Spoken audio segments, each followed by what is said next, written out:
So guys, andito kami sa Ayon Susaka Mall.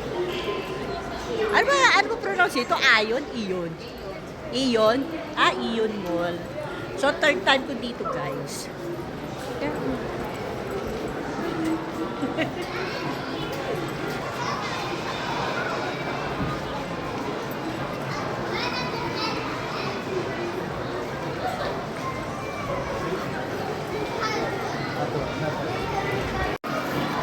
Walang katapusang galaan. Gala kami ng gala. Ay. Free na free. O, paano? Saan tayo? Ay, oo, yun po sa namin. O, doon tayo? Sige. Yun, B. Nakita ko yun. Saan yun? Saan banda yun? Doon na lang tayo. Second floor ba yun? First. Demi! Parang katabi mo pala. Nakapasok na kayo sa ano, Katkat?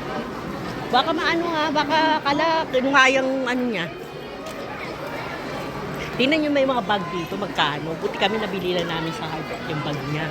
Ito, gomang yung mang. Pero bili niya sa bag. Tingnan mo yung mga bag dito ng ganyan. Halos naman, lapad. Lapad. Bag. Oh, ay, putang ina. Anim na Wala, dapat. buti na, buti nabili natin kay Demi.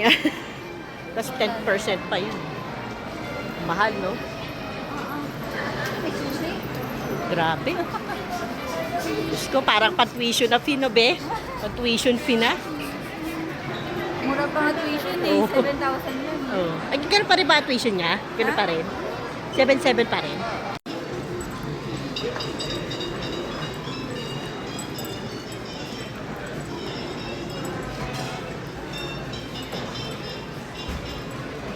So, andito na kami sa Starbucks, guys. At si Kuya Paul at si Haponesa ay nagpapamassage pa. So, antay na lang namin dito habang pinagpapahinga ko din ang aking mga paa. Diyos ko, grabe ang pagod ko sa Garyu Park, Susaka. So, malapit lang to guys doon. No? Kaya dito rin sa area ng Susaka, kami nagpunta sa mall na to. So, ayan. At habang nakapilang mga dalagita, no? Ayan. And dahil hapon-hapon na guys, ay kailangan na magsuwian at para mapagpahinga dahil Lunes na kinabukasan at back to reality na, may pasok na ang lahat, eskwelahan at trabaho. At kailangan na rin ako ihatid ni Kuya Paul sa bundok ng Tarlala. No, doon ako uuwi ngayon sa second home. Ito ang mall dito sa Susaka guys, malapit din sa Garyu Park, Susaka. Thanks for watching.